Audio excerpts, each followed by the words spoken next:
Shop Talk, Friday, August the 9th. This ends another week. They seem to be going by faster and faster and faster and faster. So, hadn't figured out how to slow that down any. If y'all figured out, let me know. But yesterday I went to the big city, pick up some stuff in my old truck. Went well, they're still there and them roads are still rough. So if you look at this, it's just like it was yesterday. I didn't get a chance to work on it any.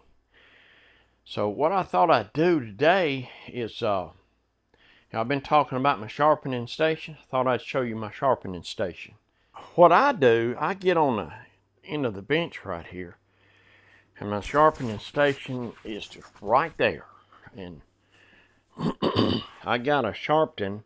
This here is for leveling the glass stones. You know, you work on them and it'll get out of level. So pretty often I'll hit it a lick with that just to keep her good and smooth. This is my diamond stone. I think it's Trin.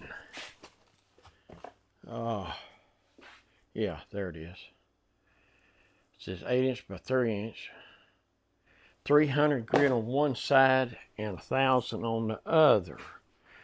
So when it's real bad, or I'm wanting to shape the reshape a neck out of it or something like that, one thing I get on the grinder over there if it's real bad to get it close, and then I go to I had there it is right there.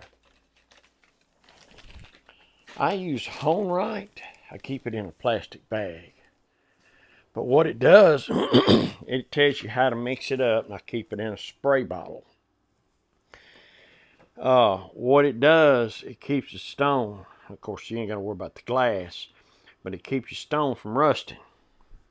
However, if your disc does get a little debris or a little trying to rust a little bit, just a regular eraser will take it right off there. So there's my ruler for the Charlesworth ruler trick. You do that with a plane blade. You split up there and plane. I'll sharpen a plane blade, and I got a chisel I'll sharpen. I'll show you how I do this. What I do, I try to, if you keep this thing flattened, it doesn't take as much at a time, plus you can keep your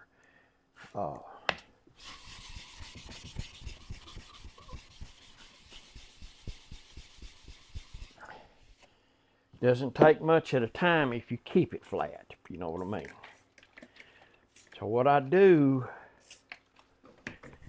on the chisels, what I'll do, I'll come in here and I'll find that bevel, and I'll lift it up off of it just a little, up where it'll be. In other words, you've got your bevel, I'm gonna make a secondary bevel right there. So when you find that, you lift up just a little bit, and with your shoulders as your pivot point, you just rock back and forth with your ankles to keep that angle the same.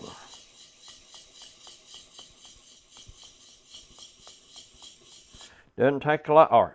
When you feel that burr come up, it means you run to the edge. All right. Once that happens, you'll come over here, all right, you remember over here, you go to find that bevel. You lift up to where you was on 1,000, and then lift up a little bit more. All right, lock it in, pivoting with your shoulders.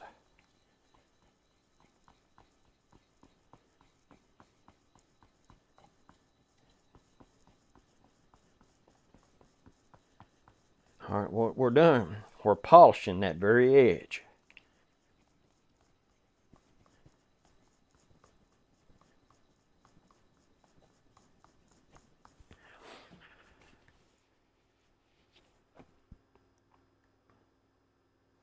And not quite there. You'll know when you get there. You get that edge polished.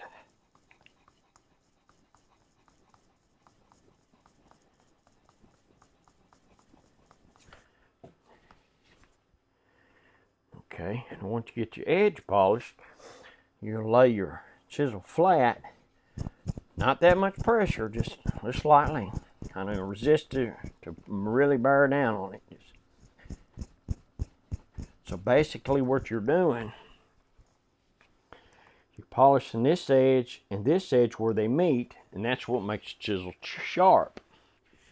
Now the way I do the plain blades, I'm gonna have to get me another spray bottle.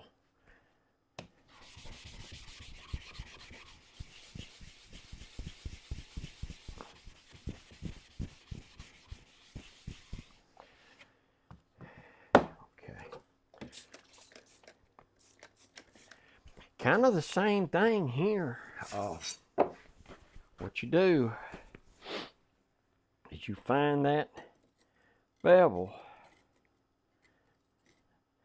You want to find a spot where you can put even pressure all the way across the edge of your blade and find, there it is right there. All right, you lift, you do the same thing. You lift up just a little bit, pivoting with your shoulders, rocking back and forth on your feet, trying to keep that same edge, same angle. Well, not quite. When you get that burr, that means just run off to the edge. So.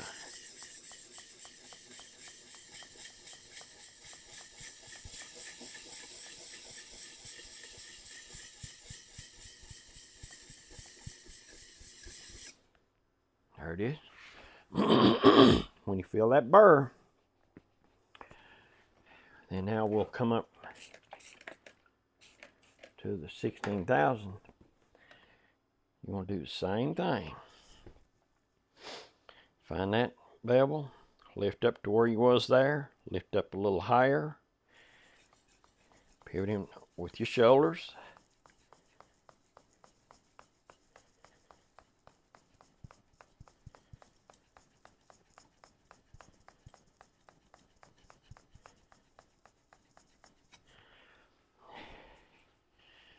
When you're just working off that edge, it doesn't take long. Okay, we got to polish along that edge. But on here, we're going to use the Charlesworth ruler trick. Put it right on the edge. And here, you want to stay as close to this edge as you can.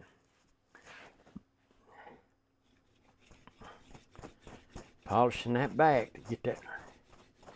And it will be sharp. You can sure tell the difference. When you go to planing, it will be sharp. I know I use hone right, but I still want to get all that moisture off as I possibly can.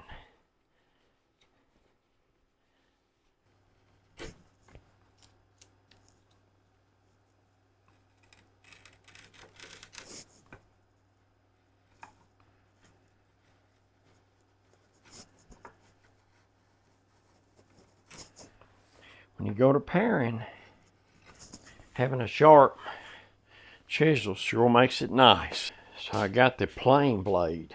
I got it sharp. We'll try it out. All right, what I do,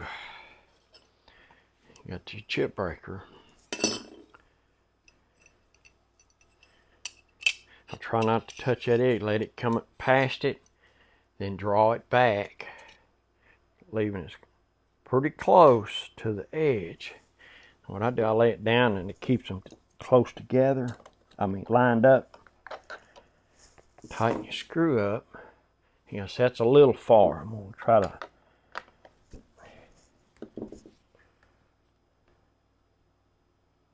Well.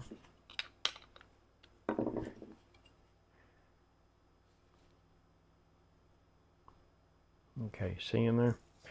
All right. So I got that R here. You make sure there's no debris in there, trying not to hit that edge.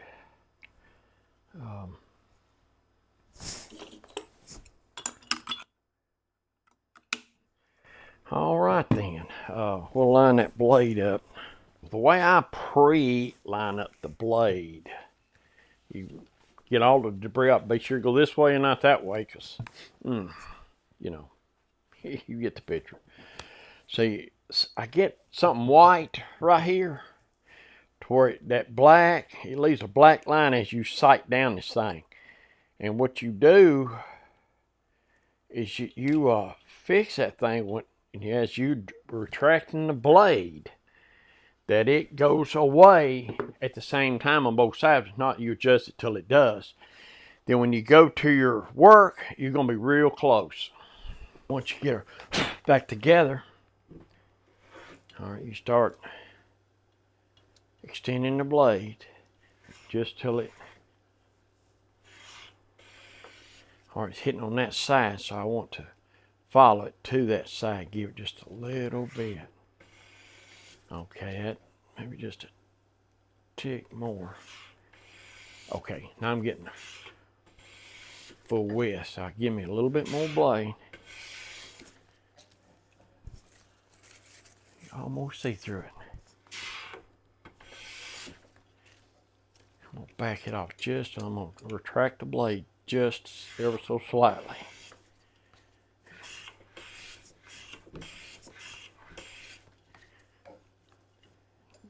Give it just a little bit more.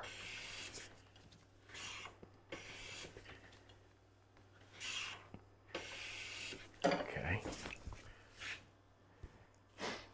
That's some pretty good. And when it gets like that, that surface is so smooth. Any grit sandpaper will make it worse.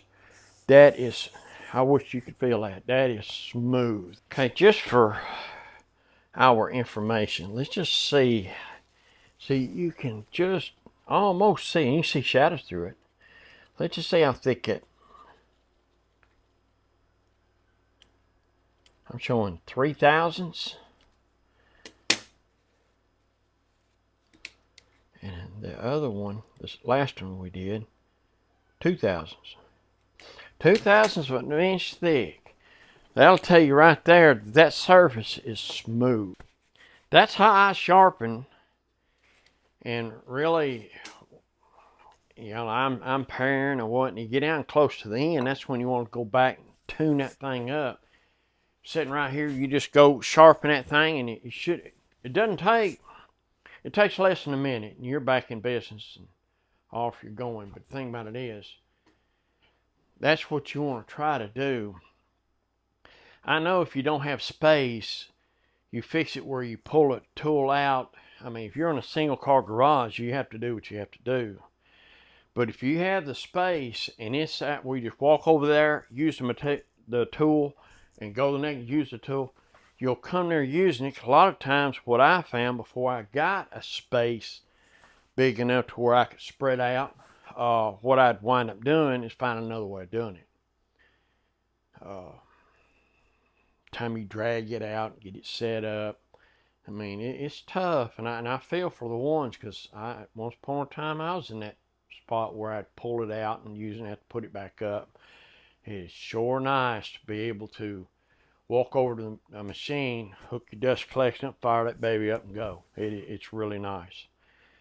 So it's like, I say that to get to this, say this chisel, you know, and beginning to get dull, and the closer you get to finishing it, doing that last pass, is when you need your sharpest tool, you know, to get that surface as pristine and smooth as you can get it.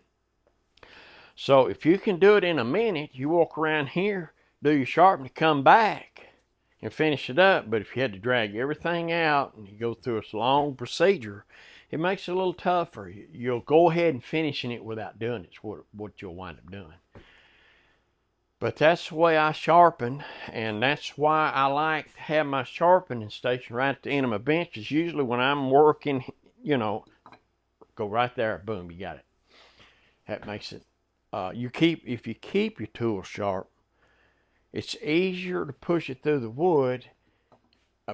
You get a better end product, you know. Or if you, and I've done that too before you know, it just things to help you out and speed your process. So that's what it's all about. If you love woodworking, I do. I thoroughly enjoy it. And I'm getting to where I enjoy making these YouTube videos. When I'm getting comments and stuff like that, and they're interacting with me, it just makes my day, guys and gals. It really makes my day. So if you see something that, leave me a comment. If you have an idea on a subject that I haven't hit on, or do you want to go more in depth on, or whatever, leave me a comment. We'll find some kind of way to make it work. But that's going to do me for today. Today I'm going to see if I can't get back on this. I couldn't get on it yesterday, so we're just going to try to move forward with it. And this is Friday, so I hope y'all have a wonderful weekend. And I will see you next week, and be safe, okay?